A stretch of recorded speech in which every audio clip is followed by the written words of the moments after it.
Here he is, Tom Leykis. Thank you for tuning in to the Tom Leykis Show. This is where America gets together to talk about the issues you really care about. It's a different kind of a radio talk program. We're the radio talk show that is not hosted by a right-wing wacko or a convicted felon. No. I am your host. Write down our toll-free telephone number. You're going to need it. It's 1-800-5800-TOM. 1-800-5800-866. Thank you for tuning in. Thank you for being part of our program. We appreciate it. Here we are together again on the radio. And if I sound nervous and bumbling here, I am. I screwed up my own opening, and the reason is because I know what's coming. I know what you're about to hear. And when I read this letter this morning, when I was going through all of my email, and by the way, when you write to me at tom@blowmeuptom.com, I read every email you send. Now, I don't respond to most of them, because if I had to respond to hundreds and hundreds of emails, I would not be able to do anything else in life. But I do read them all. And then in some cases, I find some of them so compelling, so outrageous, that you hear the results on the air. And let me tell you, you can't tune away now, because just this email will keep your attention, and then we're going to talk to the man himself, the man who wrote this email, and it is going to blow you away.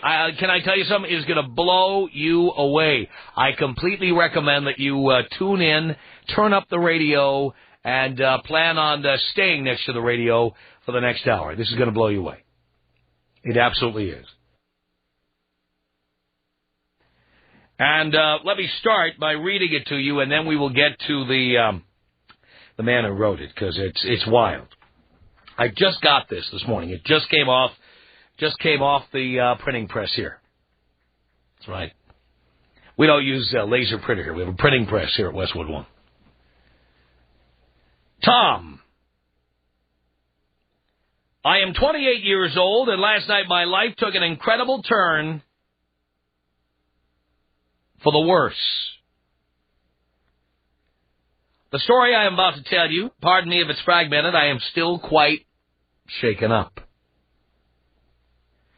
I've been married to a woman who, on an LA scale, is a 10+. The most beautiful creature God has ever created. She's 24, and we've been married 3 years. Strike one, as I always say. We got married at 21. Okay. And just recently, we collectively saved enough money to buy our first home. The lease on our condominium was up about 2 months ago. We have a 90-day escrow. And my parents, which is my father and my stepmother, invited us to stay with them in their large Malibu home until our escrow closes in early March. I could bore you with the BS of how happy everything was and how life was just grandiose, but what happened last night will blow your mind. I am a recording engineer. I was scheduled to work late last night, so I told my wife to have dinner with my folks, and that I would see her around 3 a.m. We were having a late session at the studio. At about 7 p.m., the singer we were working with got a sore throat, and we discontinued the session. Thrilled to get out after a long day, I decided to surprise my family by showing up for dinner. Have you ever gotten that weird feeling when you pull up to a house that something's just not right? Well, I parked my car and walked into the house, which was lit in a way I had not seen before. I entered and made my way into the dining room, which looks out over my parents' living room, to see my wife in a threesome with my father and stepmonster. Dad was doing her, and her, my wife, pleasing my stepmom, who was only 38. So you understand what's going on here? Dad is banging the wife, and at the same time Dad is banging the wife, Mom is lapping it up, baby, with his stepmother, the 38-year-old stepmother. Now our letter writer says the first thing I did was grab the bottle of, it's an open bottle of red wine, from the counter, and I threw it as hard as I could, aiming for my father, who by now is mounting my wife. But it flew over his head and crashed through the picture glass window of his house. That got everyone's attention. Before anyone could react, I was out of there quicker than I arrived. What's done is done. We are about to close escrow on a home we both invested 50-50 in, with a huge down payment. But I never want to see any of them again. I have a friend who was kind enough to let me stay with him and his wife, but I don't want to impose on them. I feel like I have lost my wife, my entire family, really. I guess I thought you or your listeners could send some advice my way. There is much, much more to the story I'd love to share with you and the listeners that I think would blow you all away. I kept this email as short as I could because I wasn't sure if you'd even get this. So if you care, give me a ring. All the best, and thanks for taking the time.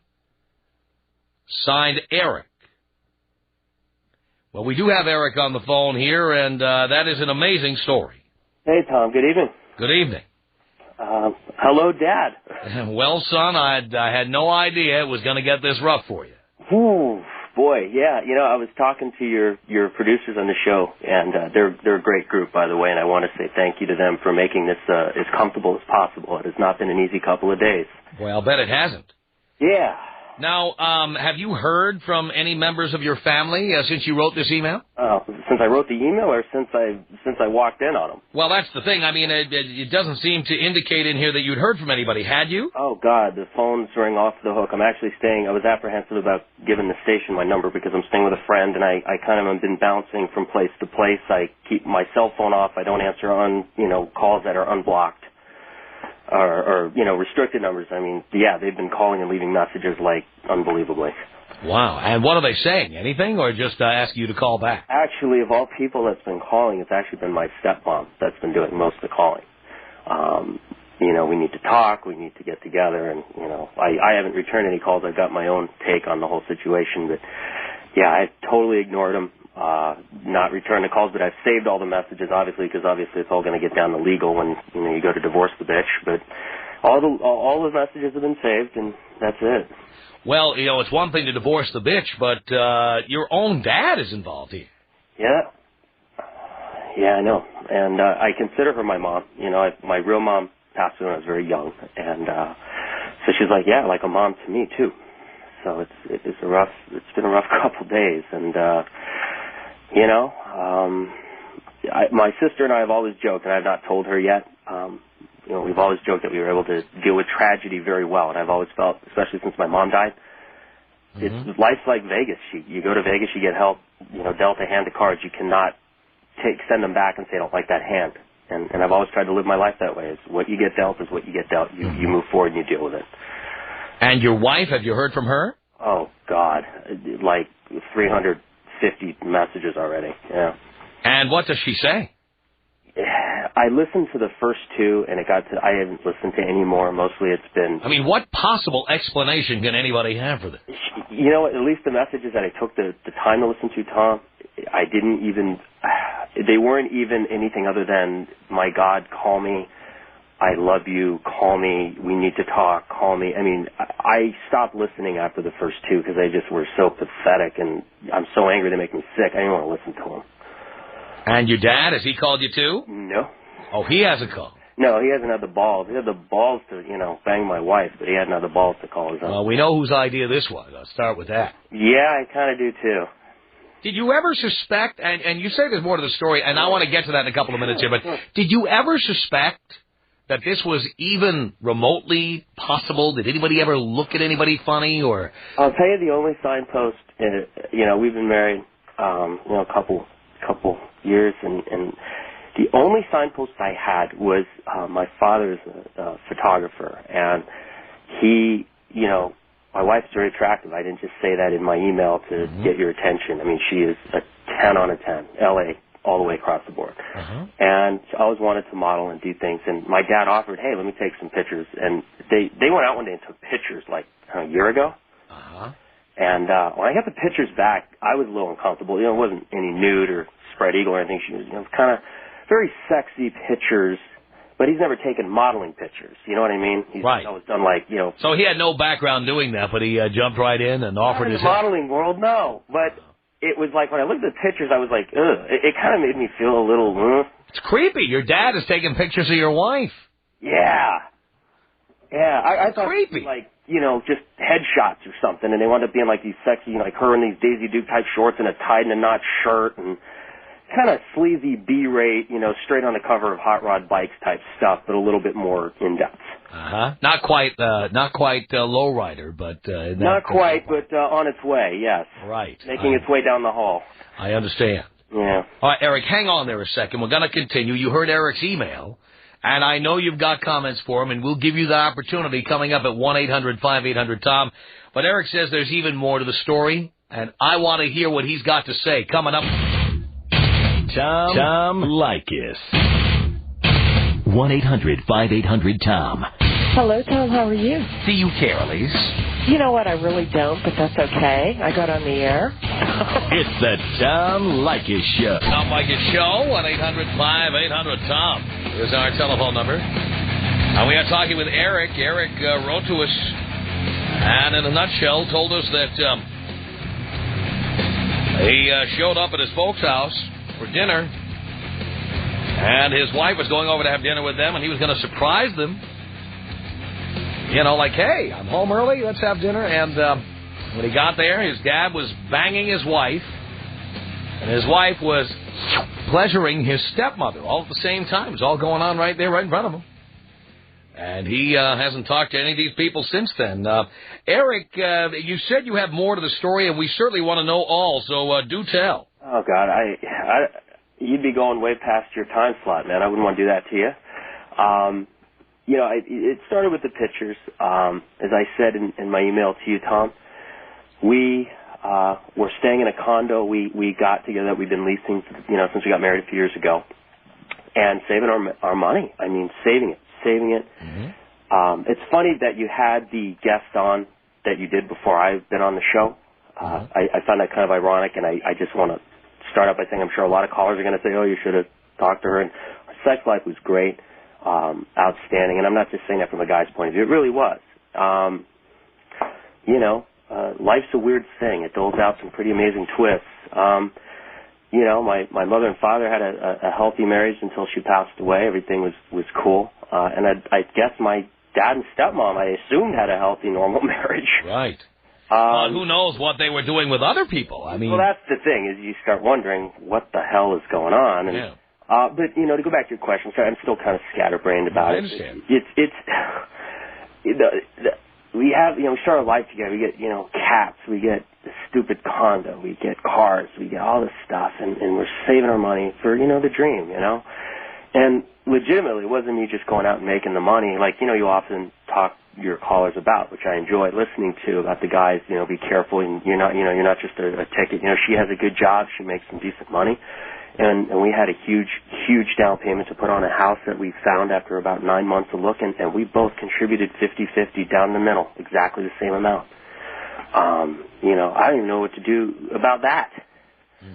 You know, the cats, everything. I mean, it's like ridiculous. All of our stuff's in storage. And all mixed up together now. Yeah, and I imagine she's... I've been through this. Having been divorced myself, you get all your stuff together in boxes. And what was really weird, let me back up, because I know this is what you really want. And it's weird because, you know, we're not a trailer park family. We got like a 9,000 square foot house in Malibu my parents own, clear. And they're successful. We were brought up well in good private schools. I mean, you know, you can either say, wow, the successful ones are the really screwed up ones, or it's the trailer park people. I always thought it was somewhere in the middle. And, but it was weird, you know, we'd be home, and as I said, my wife and I had an incredible sex life, and as soon as we moved into the house, it got really different. Stopped happening. You know, we were doing it a lot and often. Our newlywed years continued. You know, that first 6 months, the bliss and sexuality continued right until we moved. And her whole thing was, look, honey, we're only in this house for a couple of months. I feel really weird having our sex life in your parents, and I understand that. So, you know, a couple nights we'd go to a hotel, we'd stay out late, we'd park the car and do it somewhere along the coast.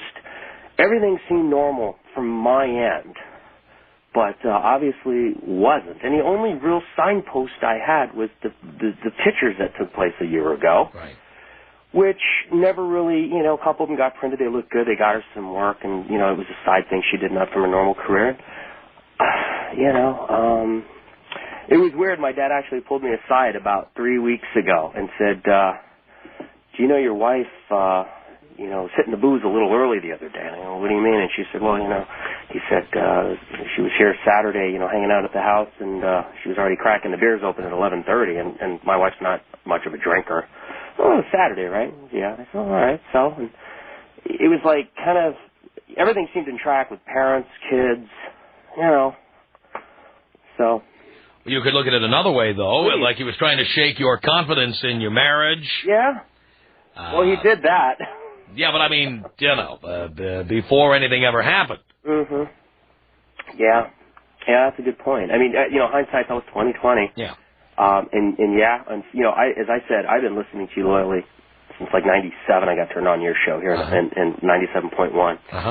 Love your show, and you know, you take advice, you do, you don't, you fall in love, you go on, and some things you take, and some things you don't, and I chose the path to get married and start a family and a life. You know, that's what I always wanted since I was young. Yeah. I always wanted what I thought my parents had. You know. But remember, you married someone who was 21. She was at the time. That's correct. And that's, you know, I always tell the boys not to do that. That was the only. Yeah, I know. You are correct. I mean, as much as people want to settle down sometimes and have families, I think you have to let people sow all their wild oats first, or this is... And I know I did mine. I think, you know, there is an age, and we're 4 years apart, not a whole lot, but I lived a very hard, fast life as a youngster. I traveled the world. I did a lot of fun things in my line of work and experienced a lot of exciting things, and I've done it all. I've said it all. I lived my life at that point. I was ready to We should remind people you were a recording engineer. Yeah. Yeah, so I've had a lot of good times. Yeah, I know how that can be. You do, yeah. I do. And the people that come through and the people they bring with them in abundance, it's all there. But see, you were 25 when you got married, right? And she wasn't. And you see, I do believe that 25 is a dividing line. I know, I've heard you say it. And I think you're a perfect example of this. You were ready, but she was 21. Yeah. She should have been, you know, 25, 26, 27. At least. Oh, yeah, I think so. Now, we're going to take a break here, Eric, and we're going to come back. We'll take some calls. Lots of people have something to say about this. If you have something to say to Eric, you can call him here toll-free at 1-800-5800-TOM. The Tom Leykis Show.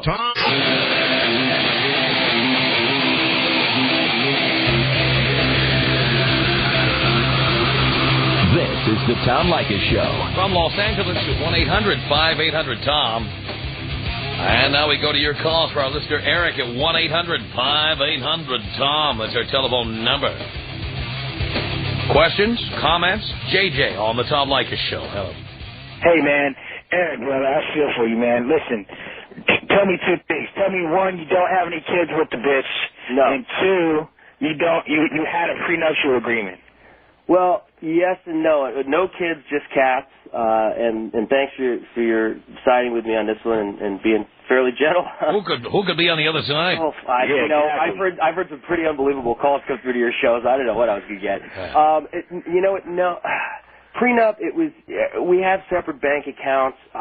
We actually did sign something amongst each other, just saying that whatever is it gonna hold up in court? No. See, the thing is, Tom, he could end up paying this girl alimony.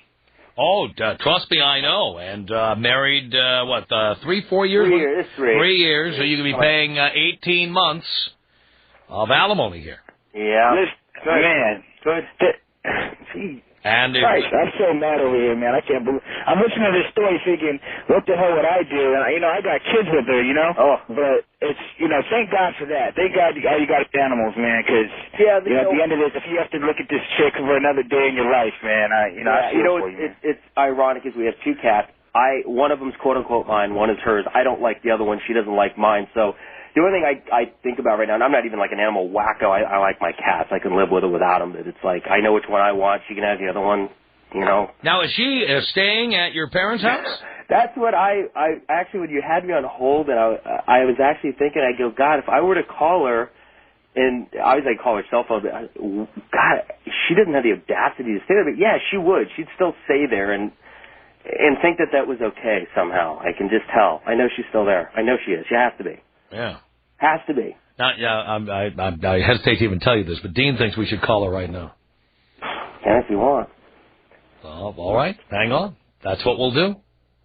We'll get the phone number. We'll take an early break here. Dean will get the phone number, and we'll call her on the air right now. Be sure to let her know she's on the air, Dean. Don't forget. Okay. All right, 1-800-5800-TOM is our telephone number. We're going to take an early break while we try to find the bitch in question. Tom Leykis. 1-800-5800-TOM. How do you marry somebody who doesn't like to go downtown? I guess sheer stupidity. It's the Tom Leykis Show.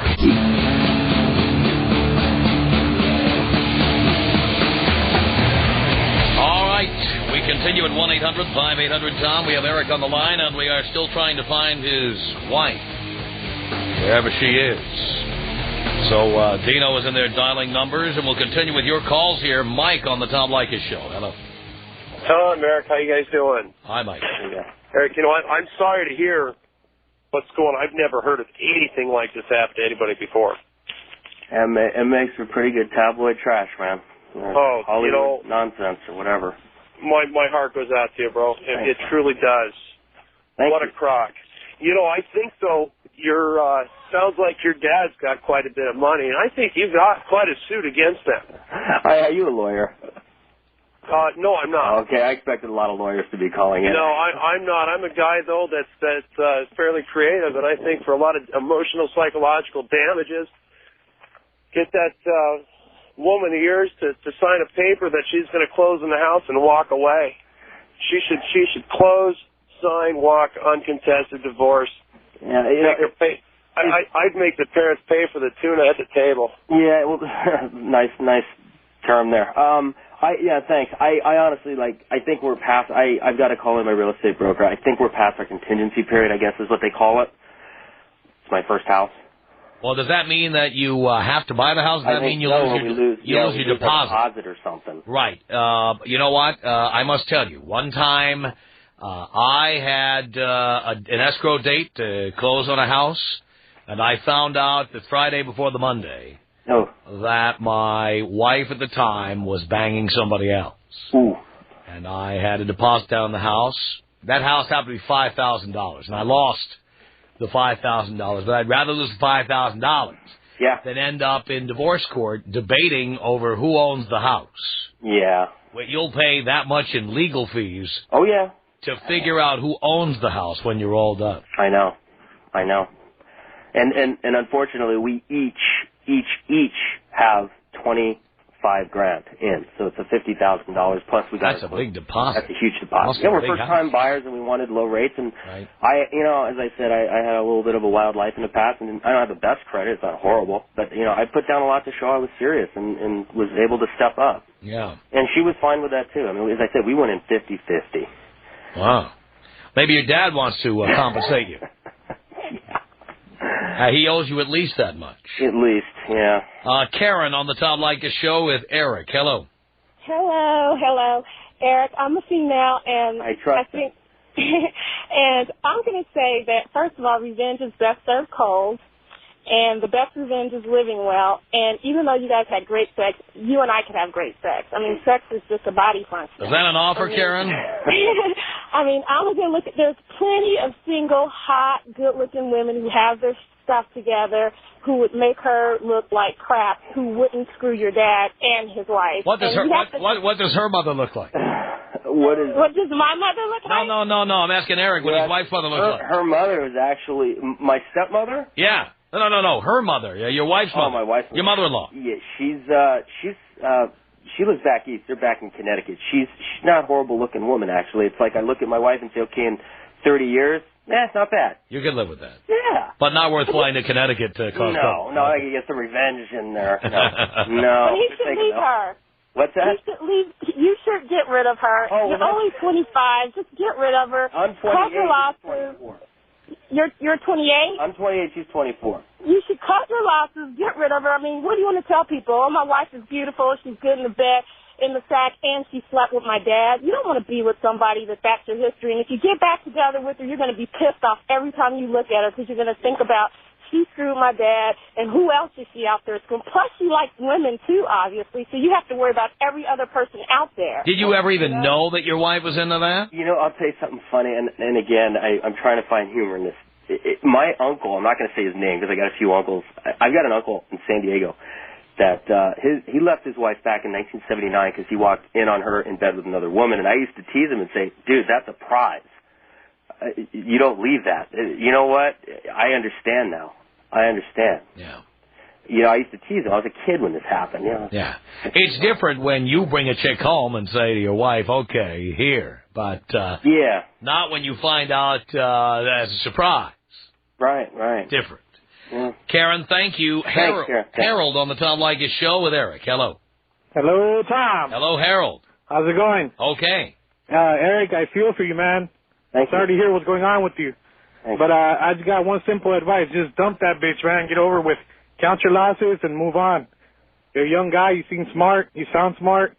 Just move on and count your losses. That's it. Well, thank you, man. I appreciate it. I you know what's funny is in a very weird state of calm. I'm okay. Of course, I'm going to feel the pain as time goes on, but I'm like done. It's like the hard thing is the family now. That's my concern because I'm still close with my sister, my cousins, my uncles. Do they know about this? I haven't told them. I mean, my sister I've talked to, but I'm very careful what I tell her just because, you know, she's had family issues over the years.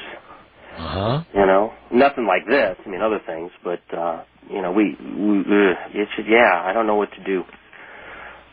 Well, Harold, would you tell the family? That's a hard thing. I don't know. I mean, I've never heard of something like this, but, I mean, they are your family, you know. You choose your friends, but you can't choose your family, so that's a hard thing, so I feel for you. Thanks, Dad. Thanks, man. Thanks. Blow me off, Tom. Here you go. 1-800-5800-TOM is our telephone number. John on the Tom Leykis Show for Eric. Hello. How you doing, Professor? All right, John. Good to hear from you. Eric, my heart goes out to you. Thanks, I'm sitting here typing out my rebuttal letter on my divorce right now, and I'm listening to you and Tom, and I'm right in the middle of it, okay? I'm right there with you, so hang in there. I commend you for coming forward and sharing, but I'm telling you right now, you got to listen to the professor and practice Leykis 101. Dump the bitch. I was married 11 and a half years, 3 kids. Ouch. I pay over $1,000 in alimony every month, and I'm telling you, actually child support, excuse me. And alimony you're going to pay. Alimony. Yeah. Wow. And I'm telling you right now, dump her and move on. And you just asked the last gentleman about the family. I'm sorry, but you gotta just speak the truth and tell it like it is. Let everyone know. Hey, straight up. I am sorry to hear you're going through what you're going through, especially with the kids. I mean, that's the one thing, you know, my friends and I that I've been staying with keep saying is thank God there are no children. Yeah. Cats ain't gonna get it. But, you know, everybody says, dump the bitch, move on. I can do that, but you're forgetting 50%. But there's a whole family issue. There's a lot here that I'm still, like, completely spinning on. I have no clue. You're not ready to do anything yet, not because you don't want to do anything, just because you're stuck. I don't know what to do. I mean, family, you know, I've always said blood's thicker than water, but, you know. I personally believe that your dad should be groveling at your feet right now, kissing your feet, and doing anything. His dad is hiding. His dad's the biggest pussy in the world. Totally. He's hiding. Totally. There's no doubt about it. I know he's hiding. Yeah, we should call him too, Dean. You're right. No, I'm not ready to have that out on the air. Don't worry, I'll take care of it. You give me 10 minutes with your dad, I'll take care of him. Dad, meet my new dad. That's right, exactly. I'm taking over from here. You know, it's funny, and not to bust your chops, Tom, at all. I remember one time we were driving somewhere and I wanted to listen to your show, and he's like, I've heard that guy before. You can make me listen to that. And I'm like, yeah, you know, it's sometimes fun. You listen to the people that call, these people that get themselves in situations. It's just funny. Here I am. I know he's not listening to the show, unless, of course, somebody's called him. But I don't think he's told anybody. But it's just ironic how uncomfortable he got when I wanted to listen to your show a while back when we were driving somewhere together. Yeah. Found it kind of odd. Yeah, well, you know, I always, especially if somebody is prominent or has money or is in a community. Yeah. Did you say he lives in Malibu? Yeah. Yeah. It's always fun to find the local newspaper and take out a full-page ad, let everybody know who their neighbors are. Can I do that? Well, because I have thought about it. I would certainly do it with an attorney's help. Okay. But it would certainly be fun. Look, you can only be sued for slander. If you tell the truth, what's he going to sue you for? Well, I don't know. Everything's stuck in escrow, so sue me for what? Yeah, well, there you go. You have my wife. Yeah, you're certainly right about that. Tom Leykis. 1-800-5800-TOM. 1-800-5800-866. Didn't you say that every man likes fake breasts? I said in this country, my husband's Brazilian. They love those asses in Brazil. You got a big whopping J-Lo ass. You know what I'm saying? You got that Jennifer Lopez thing going on. No. Big ass. The Tom Leykis Show. The Tom Leykis Show. 1-800-5800-TOM. Can't find the wife, huh, Dean? Okay, we're trying. It's Dorothy on the Tom Leykis Show for Eric. Hello. Hi, Tom. How are you? All right, Dorothy. Well, actually, my comment was to you, and that was, I'm way out of your demographics. I'm 47 years old. I have two boys that are 24 and 21. And I listen to your show so that I can relay to them all of the situations that you bring onto your show. And for everyone who has called you with a negative comment, this is what your show's about. I am so glad that Eric felt comfortable that he could call and explain the situation to you, share it with your audience so that we all could learn from him. And I wish him well, and I hope things that will work out for him because, you know, one way or the other, things will work out for him, and I wish him the best. Oh, well, thank you. You're welcome. I appreciate your kids are lucky. Thank you for the call, Dorothy. Yolanda, you're on the Tom Leykis Show with Eric. Hello. Yeah. Hey, Tom. Hey, Eric. Hey. Tough situation, and I feel for you, but interesting. We're talking a lot about the wife. There's been some mention of your dad, and Eric, how are you dealing with the betrayal that your dad chose to participate in? That's a tough one. You can get to the divorce and what's going to happen with your wife, but what about your dad, your blood? How are you dealing with that? I'm still trying to figure that out, Yolanda. As I said, you know, after the last caller, I still, you know, yeah, I mean, that's something your dad chose to do. He knew what he was doing. It's his own son's wife. Yeah. I mean, that's something. I don't know. I don't know how to deal with it yet. I don't know. Therapy, all that good stuff.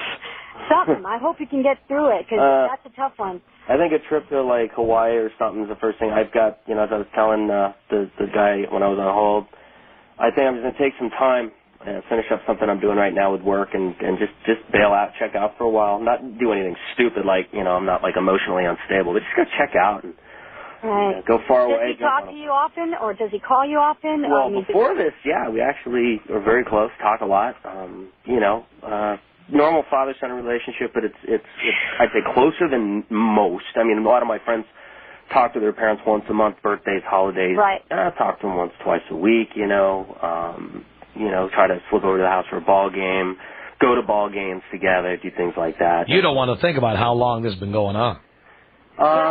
If his dad was able to participate in this, what else is going on? Well, what you wonder is this the first time it ever happened? Right. I doubt that. Relationship it was too, it was too comfortable. It was because I walked in and it's like, you know, their kitchen, you walk in through the back side and you like look over the living room. It's kind of a sunken down living room. Uh-huh. And it's like one of those things where you look in and it's like, this is not what I'm, and everything's in slow motion, but it was too comfortable to be uncomfortable for them. Mm-hmm. So to answer your question, Yolanda, I don't think it was the first time. Wow. I mean, just by what I saw, it just all looked too, you know, comfortable. Thank you, Yolanda. I've got one more call here before we wrap up the hour. Gus on the Tom Leykis Show with Eric. Hey, how you doing, Eric? Hey, what was your name, Gus? Yes. Hey, Gus, how are you? All right, I got a question for you there, buddy. How long has that been your stepmom? I'm sorry, I didn't understand. How long has that been your stepmom? Boy, I don't celebrate the anniversary. I think my mom passed when I was 15, she's been 20, about 9 years. Tell them why you asked, Gus. I asked because I think if I'd have walked in on a situation like that, I think I'd have went on and joined the party. You need a little levity. I knew I'd somehow smile by dealing with you and your callers. You need a little levity there. All right, Eric, we have to run for today, but we're going to follow up on this. Thanks so much and good luck. The Tom Leykis Show. Write us, The Tom Leykis Show. Post Office Box 4455, Hollywood, California, 90078. Email us. Our email address is my name. It's Tom@blowmeuptom.com. Tom@blowmeuptom.com. We call our comment line. The number is 3